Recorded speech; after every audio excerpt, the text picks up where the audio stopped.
आज CIA Allahabad in charge Jagdish और उनकी टीम ने इनको एक सीक्रेट इन्फॉर्मेशन मिली थी कि डबवाली सिरसा रोड की तरफ से एक किया वाइट रंग की गाड़ी में कुछ कॉन्ट्राबैंड स्मगल हो सकता है। तो इनके द्वारा नाकाबंदी की गई, गाड़ी को इंटरसेप्ट किया गया और मौके पे जो हमारी एनडीपीएस कानून की प्रक्रिया है गजेटेड ऑफिसर को बुलाया और जो हमें कॉन्ट्राबैंड मिला वो हीरोइन था, जिसकी मात्रा 4 kgs 256 ग्राम्स मिली। हमने 2 व्यक्तियों को काबू किया है और गाड़ी भी बरामद हुई है। 2 व्यक्ति में से एक व्यक्ति का नाम अभिषेक है जो कि चतरगढ़ पट्टी सिरसा का ही है और दूसरा व्यक्ति का नाम प्रदीप है जो कि बठिंडा से बिलोंग करता है। जो कॉन्ट्राबैंड हमें मिला है, जो हमें हीरोइन बरामद हुई है, उनके 8 पार्सल्स में से कुछ पार्सल्स में हमें ये देखा गया कि जिस तरह से हवाला की मॉडस ऑपरेंडी होती है ट्रांजैक्शन की कि फटा नोट, तो उसी में इन कुछ पार्सल्स में पाकिस्तान की करेंसी का 10 रुपीज़ का नोट लगा हुआ है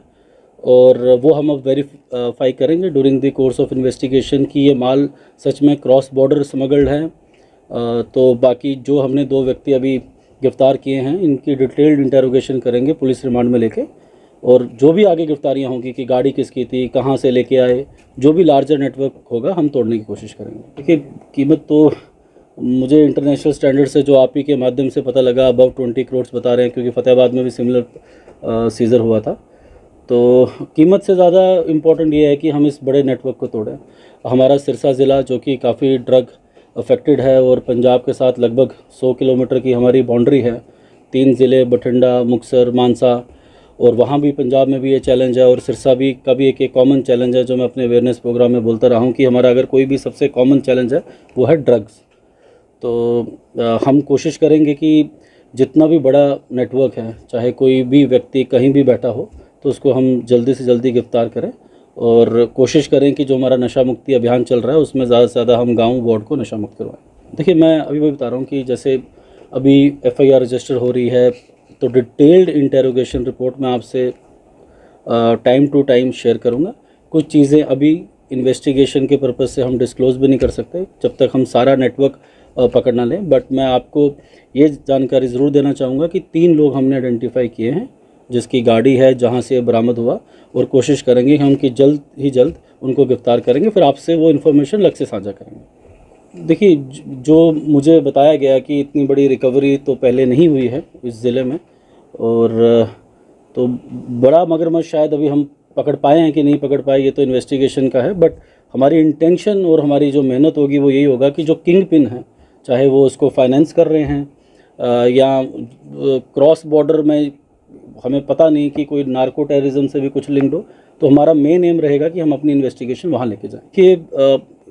प्रदीप बठिंडा से बिलोंग करता है, तो वो बठिंडा के हम कंसर्न थाने से लेंगे। अभिषेक में जो अभी पता करवाया हमें, ये चतरगढ़ पट्टी सिविल थाना है, अभी मुकदमा हमें नहीं बताया गया, बट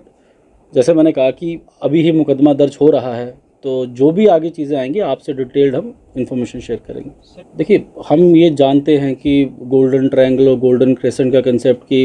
अफ़गानिस्तान से वाया पाकिस्तान आईबी से हीरोइन स्मगल होता है। तो इस केस में ये यूनिक इसलिए है क्योंकि जो भी कॉन्ट्राबैंड है वो आप फोटोग्राफ्स भी दे सकते हैं, उसकी सील जिस तरह से है, टेपिंग है, उसमें पाकिस्तान की करेंसी का हाफ नोट है। तो वो भी हम वेरीफाई करेंगे कि वो करेंसी भी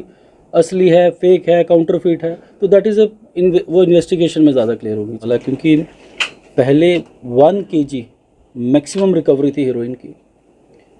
तो 1 kg हीरोइन मैक्सिमम रिकवरी थी हीरोइन की सिरसा में, और 1 हफ्ते में 2 बड़ी रिकवरी होना एक ही हरियाणा पुलिस द्वारा, तो ये एक अचीवमेंट भी है और एक अलार्म भी है कि हम अपनी निगरानी, सर्विलेंस और ज़्यादा रखें। वार्निंग भी देना चाहता हूँ मैं, अपील भी करना चाहता हूँ। अपील ये करना चाहता हूँ कि बहुत जहर बेच दिया, बहुत गर्भ बर्बाद कर दिए, अब छोड़ दो। ये पाप की कमाई ज़्यादा फलनी नहीं है, तो अब छोड़ दो। इससे किसी का पेट नहीं भरना। अब बात वही है कि जैसे हमारा नशा मुक्ति अभियान एक कॉन्टीन्यूस प्रोसेस है, हम अंदर देते हैं, बाहर आ जाते हैं, फिर वो काम करना शुरू कर देते हैं। तो ये अब वार्निंग से तो ज़्यादा ये है कि वार्निंग तो चल ही रहा है, वो कानूनी प्रक्रिया जो है, पर एक अपील भी देना चाहता हूँ कि रोज़गार कोई और ढूंढ लें, ना घर अपना बर्बाद करें, ना किसी माँ के बच्चे को बर्बाद करे। और ये मैं अपने हर नशा मुक्ति अभियान में जो भी अवेयरनेस होता है मैं बोलता हूँ कि जहर बेचना बंद करना, एटलीस्ट अपने ही घर को, अपनी धरती को, अपने ही बच्चों को, अपने ही गाँव को तो ना बर्बाद करें।